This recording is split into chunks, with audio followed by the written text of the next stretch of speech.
आध्यात्मिक जीवन में प्याज लहसुन वर्जित क्यों है? मित्रों, आपने कई बार सुना होगा कि अगर आप आध्यात्मिक इंसान हो या अगर आप भक्त हो तो आपको प्याज लहसुन नहीं खाना चाहिए। पर मित्रों, क्यों क्यों हमें प्याज लहसुन नहीं खाना चाहिए? क्या आप इसका रहस्य जानते हैं? जरूर आप नहीं जानते होंगे।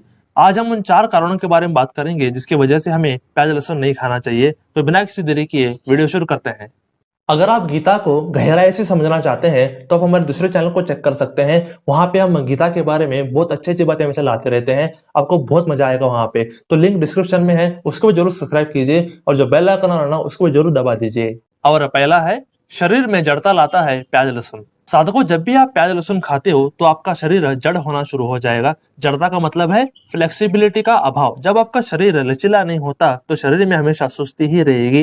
प्याज लहसुन खाने से शरीर बेवजह भारी महसूस होगा। इसकी वजह से हमें कोई भी काम करने का मन नहीं करेगा। सुस्ती हमेशा महसूस होगी। मंत्र जाप करते वक्त उबासी आएगी। तो यही कुछ साइड इफेक्ट हमें झेलने पड़ सकते हैं। हम वास्तव में आत्मा है, शरीर नहीं। पर प्याज लहसुन आपको शरीर के परे कुछ भी आपको महसूस नहीं करवाएगा। बस इसी वजह से आध्यात्मिक जीवन में प्याज लहसुन तार्जित है। तो यह है पहला कारण। और दूसरा कारण है काम वासना जागरण। मित्रों, प्याज लहसुन हमारे काम वासना को बढ़ाता है। भक्ति में हमें काम, क्रोध, लोभ, मद, ईर्ष्या इनसे बचना होता है।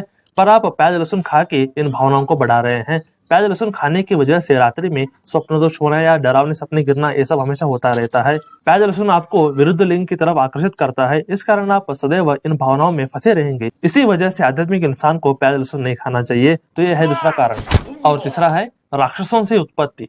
साधकों, कहा जाता है कि प्याज लहसुन राक्षसों के रक्त से हुई है। जब मोहिनी भगवान ने राहु का सिर काट दिया था तब उस राक्षस के रक्त के कण कुछ पृथ्वी पर गिर गए थे और उससे प्याज लहसुन आ गए थे।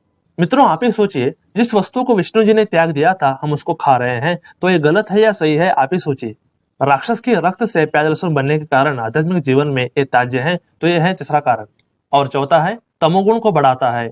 मित्रों, जैसे कि आप जानते हैं कि सतोगुण उत्तम गुण माना गया है और तमोगुण को बेकार गुण माना गया है। पर प्याज लहसुन आप में तमोगुण को ही बढ़ाएगा। तमोगुण बढ़ने की वजह से शरीर में जीवंतता नहीं रहती। शरीर का और चेहरे का तेज कम होता है।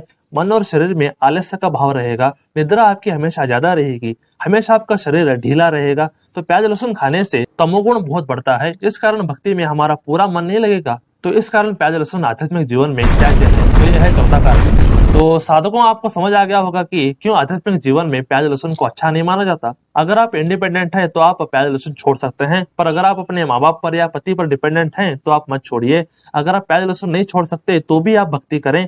प्याज लहसुन छोड़ने से भी ज्यादा इंपॉर्टेंट भक्ति करना है। तो आप हरे कृष्ण महामंत्र का जाप करते रहें, प्रभु सब आपकी परेशानी दूर कर देंगे। तो आज के लिए बस इतना ही। हरे कृष्ण। दोस्तों, हम हमेशा सनातन धर्म के बारे में ऐसे ही गुप्त ज्ञान हमेशा लाते रहते हैं। अगर आपको ये वीडियो अच्छा लगा हो तो आप क्या कर सकते हैं, आप इसे लाइक कीजिए, आप इसे शेयर कीजिए अपने दोस्तों के साथ, अपने परिवार वालों के साथ, अपने रिश्तेदारों के साथ जरूर शेयर कीजिए। और थर्ड बात क्या है कि आप सब्सक्राइब जरूर कीजिए, क्योंकि आपको ऐसे ही बेहतरीन कंटेंट हमेशा इस चैनल से हमेशा मिलती रहेंगी। इसलिए आप क्या कीजिए, जरूर सब्सक्राइब कीजिए। तो stay blessed, stay awesome and go self made.